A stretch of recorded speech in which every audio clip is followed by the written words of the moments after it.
Tonight's story is The Ungrateful Tiger. Let's begin.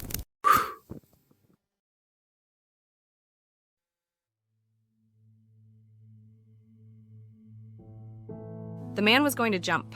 Claire could see it in the way he gripped the railing, too tight, knuckles bone white against the metal, like he was holding on to something already lost. She should have kept driving. The riverside bridge stretched across the black water below, and the man stood on the wrong side of the barrier, his back to the city, face to the void. The wind pulled at his jacket, and for a moment, Claire thought he might just let go. Just fall. Just disappear into the darkness. She pulled over, engine still running, hands shaking on the wheel. Don't, something whispered in her mind. Asterisk.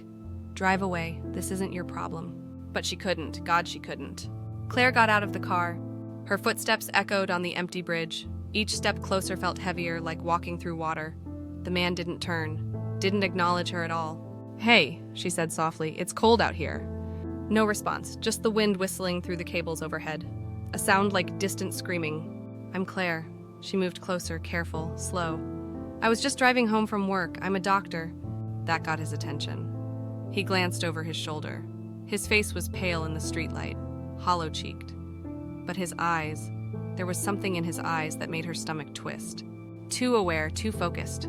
"A doctor," he said. His voice was quiet, calm. "Here to save lives?" Something like that. Claire stopped a few feet away, close enough to reach him, far enough to feel safe. "Want to tell me what's going on?" "I lost everything." He turned back to the water. "My business failed. My wife left. I have nothing."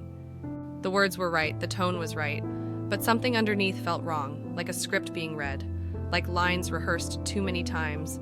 "I'm sorry," Claire said. "That sounds really hard." "It is." He shifted his weight and gravel scraped under his shoes. The sound made Claire's pulse spike.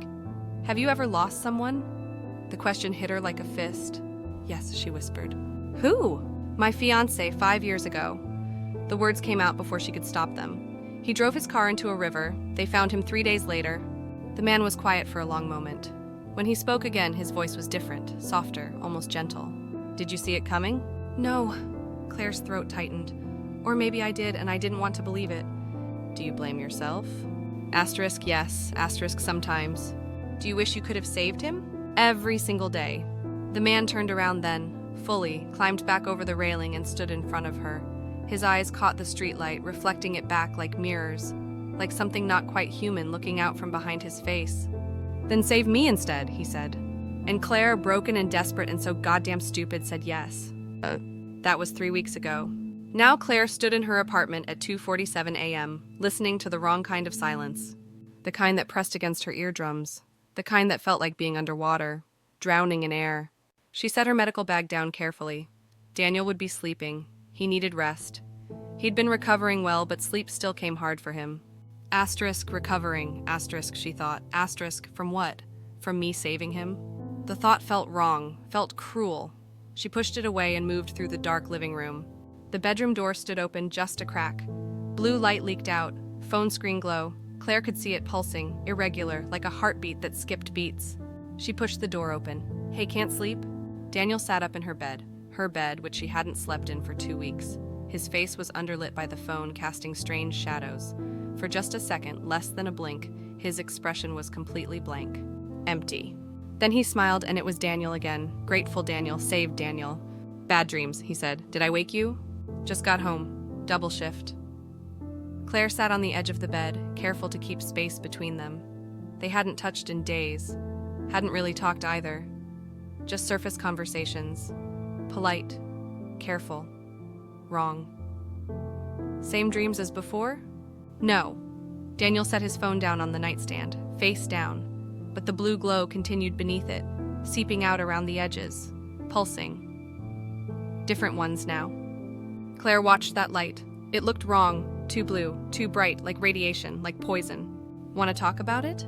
"Not really." His voice was soft, kind. "You must be exhausted. You should sleep." She should. 18 hours on her feet, 3 cardiac arrests, Mrs. Patterson's son screaming about morphine doses. But something kept her sitting there, watching Daniel watch her. "I'm glad you're doing better," Claire said finally. "Thanks to you." Daniel tilted his head slightly. The movement was too smooth, too controlled. "You saved my life, Claire." The words landed cold between them, heavy, like stones dropped into water. Anyone would have done the same. But asterisk, you asterisk did it, that smile again, wider now. You pulled me back from the edge, literally. The way he said asterisk, literally asterisk, made her skin crawl. I should let you sleep, Claire said, standing too quickly. The bed creaked. We can talk in the morning. Claire? She froze in the doorway. Silence, long stretching. Thank you, Daniel said finally, for everything. The blue light pulsed beneath his phone, once, twice, 3 times. Like a warning. Claire closed the door behind her. She woke to the smell of coffee and something burning. The living room couch had molded itself to her spine. Every morning felt worse. Every morning she woke up more trapped. The smell came from the kitchen, acrid, wrong. Claire found Daniel at the stove, scraping blackened eggs from her pan. He wore one of her old sweatshirts. It hung loose on his frame, and something about seeing him in her clothes made her throat tight. Sorry, he said without turning around. Wanted to make you breakfast. Guess I'm out of practice. It's fine. Claire reached for the coffee pot. Needed something to hold, something real. You didn't have to. I wanted to. He dumped the ruined eggs into the trash, then turned to face her. In the morning light, he looked worse, thinner, hollower, like something was eating him from the inside. You've done so much for me. I should be taking care of you. His tone made her fingers tighten on the mug. I'm the doctor, she said lightly. Taking care of people is kind of my thing. Right. Daniel leaned against her counter. In her kitchen, in her space. The doctor, the savior, St. Clair, pulling broken people off bridges. That's not... I looked you up. He nodded toward his phone on the counter. The screen was black now, but Claire could see her own reflection in it. Distorted, warped, wrong. After you brought me here. Wanted to know who I was trusting with my life? Claire's throat went dry, and... Dr. Claire Brennan, emergency medicine, excellent reviews. Patients love you. He picked up the phone, turning it slowly in his hands, like a weapon, like a tool. But I found something else, too. Something you didn't mention. The coffee turned to ash in her mouth. 5 years ago, Daniel continued, voice still soft, still gentle, still wrong. You were engaged. Thomas Reeves, architect, planning a wedding. Daniel? He killed himself. The words hung between them like smoke. Drove his car into the river. They found him 3 days later. Claire set down her mug before her hands could drop it. That's why you stopped. Daniel moved closer. One step, then another. That's why you pulled me back. You couldn't save him. His voice dropped to a whisper. So you saved me instead. The kitchen shrank around them. Claire's back hit the counter. Nowhere to go. No escape. That's not fair, she whispered. Isn't it? He was right in front of her now. Close enough to smell the coffee on his breath. Close enough to hear his heartbeat. Slow, too slow. You saw someone standing on a bridge and you saw redemption. A second chance. This time you could be the hero. He leaned in. His breath touched her ear. This time you could fix everything. The sound of her own pulse filled Claire's ears, hammering, desperate. I just wanted to help you, she said. No. Daniel pulled back, and his eyes caught the light. That same blue glow from his phone. You wanted to save yourself. Silence. The refrigerator hummed, water dripped from the faucet. Claire counted the drops. 1, 2, 3. I think you should leave, she whispered. Daniel's expression didn't change, didn't flicker. Where would I go? You have friends, family. I have nothing. His voice stayed calm, reasonable, terrifying in its gentleness. You know that. That's why I was on that bridge. That's why you brought me here. He reached past her and picked up her coffee mug, took a sip, made a face. Cold, he said. You should have drunk it while it was hot. He poured the coffee down the sink, rinsed the mug with careful, precise movements. Like he'd done it 1,000 times before. Like this was his kitchen, his home. Claire grabbed her medical bag and left without looking back. The hospital was chaos, but today it felt sharper. Every alarm made her jump. Every code over the intercom made her heart race. She couldn't stop thinking about Daniel, about the way he'd looked at her. Asterisk, you wanted to save yourself. Dr. Brennan? A nurse touched her arm. Claire flinched hard.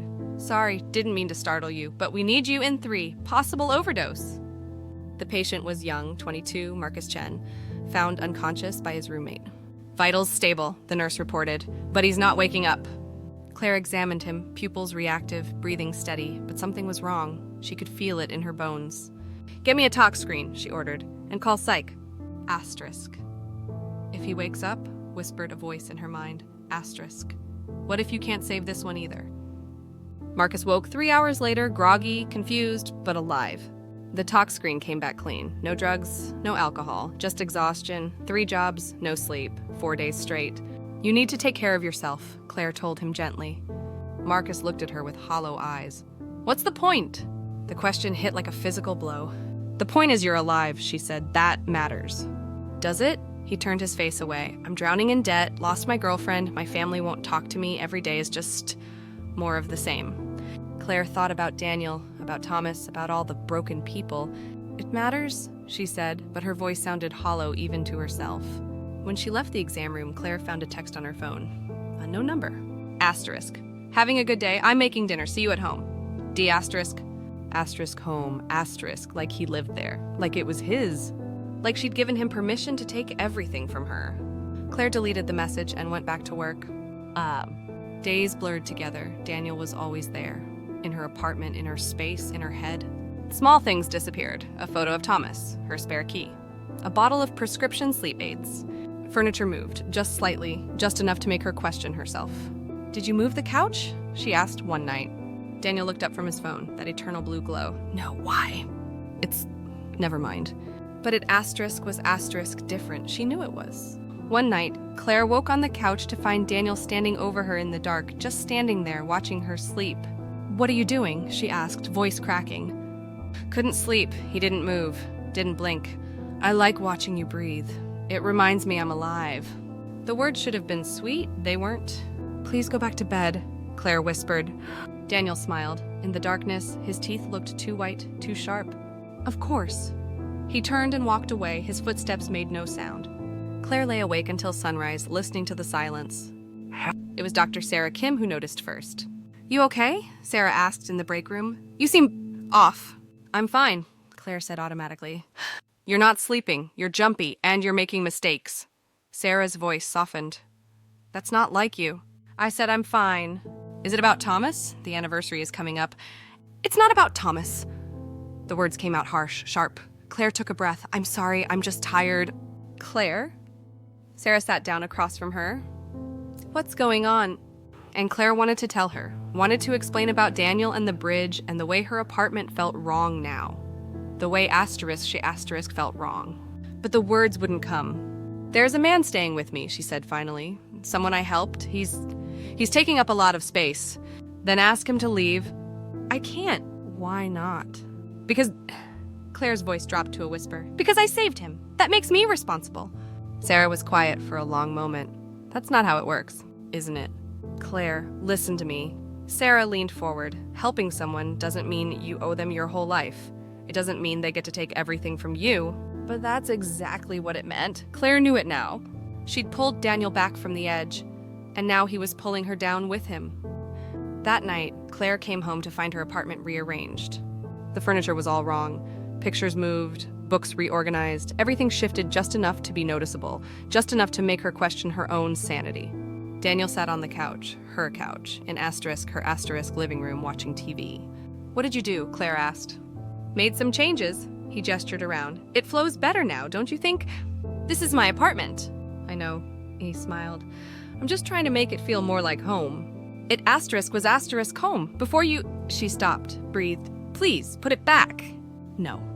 The word hung in the air. Simple, final. Claire's hands shook. What? I said no. Daniel stood, and suddenly he seemed taller, larger. I live here now, Claire. I get a say in how things look. You don't live here. You're a guest. A temporary... Am I? He moved closer. Because I've been here 3 weeks. I have my things here. My name is on your emergency contact list at the hospital. I answer the phone when people call. Claire's blood ran cold. You what? Your mother called yesterday. Daniel smiled. Nice woman. I told her you were doing great, that you'd met someone special. You had no right. I had every right. His voice stayed calm, controlled. You gave me that right when you saved me, when you brought me into your home, into your life. He was right in front of her now, close enough that she could see herself reflected in his eyes. Tiny, trapped, terrified.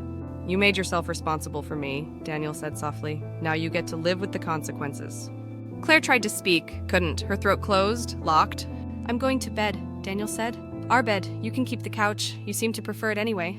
He walked past her, and Claire felt the air move. felt his presence like a physical weight pressing down on her. The bedroom door closed, click. Claire stood alone in her rearranged apartment and realized she was trapped. Completely, utterly, hopelessly trapped. And it was her own fault. The morphine went missing 3 days later. Claire tore apart her medical bag. It had been there. She knew it had been there. A full bottle, barely used, from the hospital pharmacy. Gone. Looking for something? She spun around. Daniel stood in the doorway, holding the bottle, turning it in his hands, watching the light catch the glass. "Give that back," Claire said. "Why?" He examined the label. "Morphine sulfate, 10 milligrams per milliliter. Powerful stuff!" "Daniel, please. Did you know," he said conversationally, "that morphine overdose is a really peaceful way to go? Your breathing just slows down, gets shallower, and then you just stop." Claire's heart hammered against her ribs. "Give it to me." "Is this what you were planning?" Daniel looked up. His eyes were bright, excited. "Were you going to use this on me? Put me to sleep? Make me go away?" "No, I would never." "Liar." The word was gentle, loving. "You've thought about it. I can see it in your face. Every time you look at me, you're wondering how to get rid of me." He was right. God help her, he was right. "You saved my life," Daniel continued. "And now you wish you hadn't. You wish you'd let me jump, let me die, then you could have your perfect little tragedy, your heroic failure. Instead, you got me." He held out the bottle. "Here, take it, use it, I won't stop you." Claire's hand trembled as she reached for it. Her fingers brushed his. Cold, his skin was so cold. "But here's the thing," Daniel whispered. "If you kill me, you'll never forgive yourself. And if you don't kill me, I'll never let you go." He pressed the bottle into her hand and walked away. Claire stood there holding the morphine and realized she'd lost. She'd lost the moment she'd pulled him back from that railing. Maybe even before that.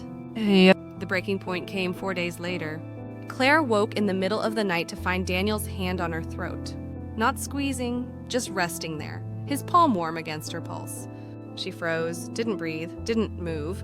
"Did you know," Daniel whispered in the darkness, "that it takes about 4 minutes to strangle someone? 4 minutes of sustained pressure on the carotid arteries. The person loses consciousness in about 10 seconds. But the brain doesn't die for 4 full minutes." His thumb pressed lightly against her windpipe. "I looked it up," he said. "I've been learning a lot lately about how fragile life is, how easy it would be to just squeeze." Claire's vision blurred, tears, terror. "But I won't," Daniel said, "because you saved me, remember? And I owe you everything." His hand lifted. "Gone. Besides," he whispered, "you're more useful alive." Silence. Claire lay there frozen, her throat burning where he'd touched her. In the darkness, she heard Daniel shift, settle, the rustle of sheets. Then his breathing, even, steady, deep. He'd fallen asleep. Just like that, as if nothing had happened. As if he hadn't just threatened to kill her in her own bed. Claire waited. 1 minute, 2, 5. Then she moved. Slowly, carefully, inch by inch. She slid out of bed and crept toward the kitchen. Every footstep sounded like thunder, every breath too loud, too visible. In the kitchen, she found the morphine bottle where she'd hidden it. Behind the flour, behind the salt, behind all the things Daniel never touched. Her hands shook as she drew up a dose. Too much, way too much. Enough to make him sleep, enough to make him stop. Enough to make him go away. Claire walked back to the bedroom. Daniel lay on his back, mouth slightly open, completely relaxed. She could do it, right now. Just inject it into his arm. He wouldn't even wake up. He'd just slip away. Peacefully, quietly. She could do it. She raised the syringe. Daniel's eyes snapped open. "Go ahead," he said. "I won't stop you." Claire's breath caught. "But before you do," Daniel said, "oh, there's something you should know." He sat up. In the dim light, his face looked wrong. Angles all off. Shadows too deep. "I wasn't actually going to jump that night," he said. The words took a moment to register. "What?" Claire whispered. "The bridge." Daniel smiled. "I wasn't going to jump. I was just standing there, thinking. And then I saw your car pull over. Saw you get out, saw that look on your face." He leaned forward. "That desperate, hungry look, that need to save someone." Claire's hand trembled. The syringe shook. "And I thought," Daniel said, "here's someone I can use. Here's someone broken enough to let me in." The truth crashed over her like a wave. "You're not suicidal," she whispered. "No," his smile widened. "I'm just very, very good at pretending." "Who are you?" "I'm the person you saved." Daniel's voice went soft, gentle, loving. "I'm the consequence of your heroism, the price of your redemption." He reached out and touched her face. His fingers were cold. I'm the monster you created, he whispered, when you should have just driven past. Claire's hand tightened on the syringe. Get out! No! Get out of my house.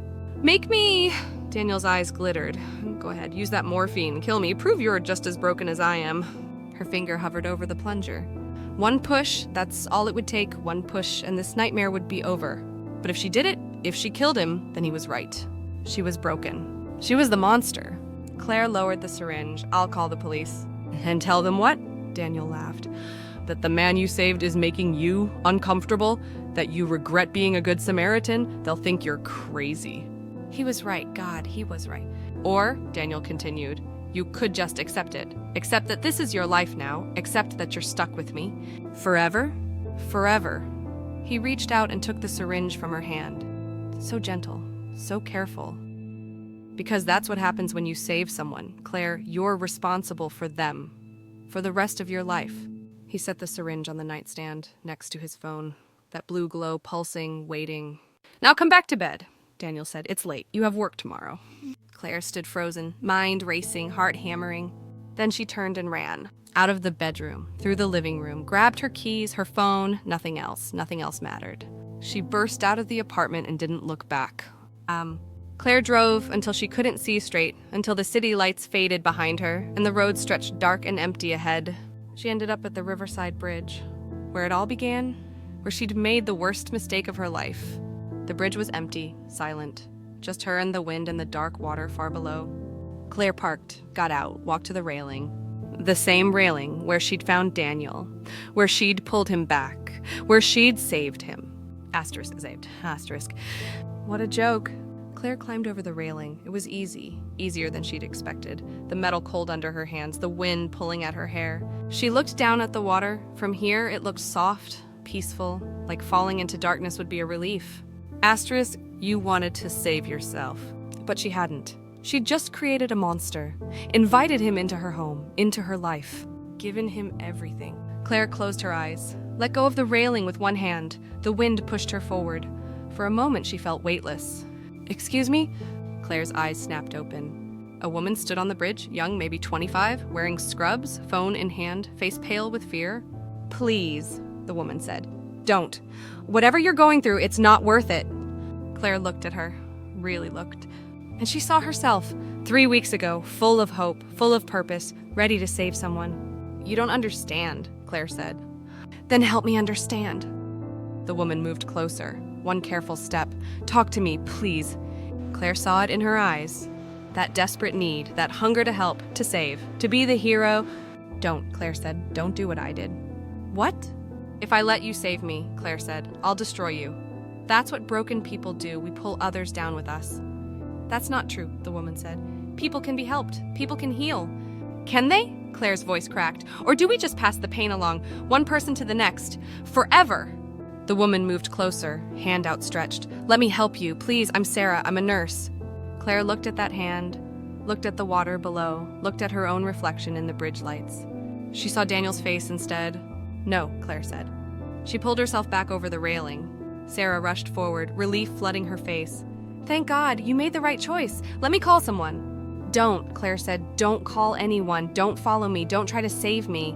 But I'm already saved, Claire said. That's the problem. She walked back to her car, left Sarah standing there, confused, concerned. Just like Claire had been 3 weeks ago. Asterisk run, asterisk Claire wanted to tell her. Asterisk before someone lets you save them. Before you become someone's savior. Before you destroy everything trying to fix what can't be fixed. But she didn't. She just drove away.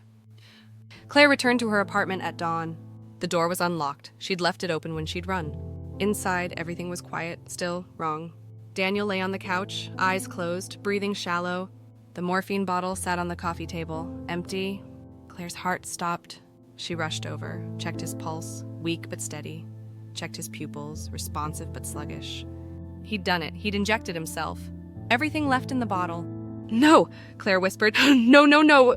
This wasn't supposed to happen. He wasn't supposed to. Daniel's eyes opened, just a crack. Found your stash, he murmured. Thought I'd save you the trouble? You idiot. Claire grabbed her phone, started dialing 911. You complete idiot. Not calling to save me?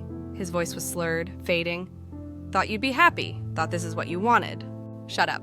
The phone rang. Once, twice. Just shut up. 911? What's your emergency?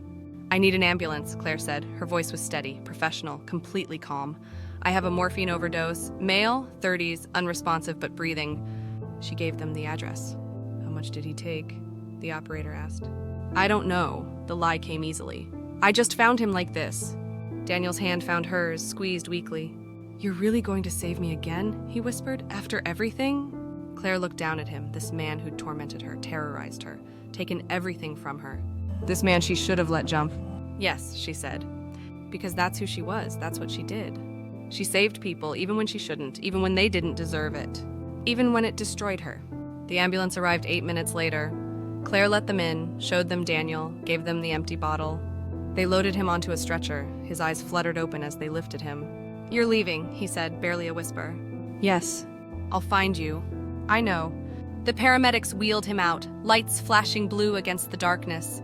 That same blue glow from the bridge, from his phone, from everywhere. Pulsing, wrong forever. Claire watched until the ambulance disappeared. Then she went back inside. Her apartment felt empty now, hollow, like something vital had been torn out. She packed quickly, just essentials, just what she needed to disappear. As she left, her phone buzzed. Unknown number? Asterisk, you can't save everyone. Claire stared at the message, then she threw the phone out the window. In the rearview mirror, the city grew smaller. The bridge was just a dark line against the sky. She thought about Sarah, the nurse, probably still thinking about the woman she'd almost saved tonight. Maybe Sarah would go home and lie awake, wondering if she should have done more. Maybe she'd see someone else in trouble someday, someone who needed saving. Maybe she'd make better choices than Claire had. Or maybe she wouldn't. Maybe everyone made the same mistakes, over and over, forever. Claire drove through the dawn. Behind her, Daniel was waking up in a hospital. Behind her, Sarah was driving home from the bridge. Behind her, Marcus Chen was working his 3 jobs, drowning. All those broken people, all that pain. And Claire, running from it all, knowing she couldn't save any of them. Knowing she'd never really tried to save anyone but herself. The truth followed her like a shadow, like a blue glow in the darkness, like hands around her throat. Asterisk. You didn't save me that night. You just delayed the inevitable. Claire drove until the sun painted the sky in shades of red and gold. Beautiful, terrible. She pulled over at a rest stop, sat in her car, watched the sunrise through the windshield. Her reflection stared back. Hollow eyes, bruised throat, empty smile. She looked just like Daniel. Maybe she always had. Claire closed her eyes and tried to remember what it felt like to be whole. To be someone who could actually help people instead of hurting them. But the memory was gone, if it had ever existed at all. Behind her closed eyelids, she could still see that blue glow. Pulsing, waiting, forever.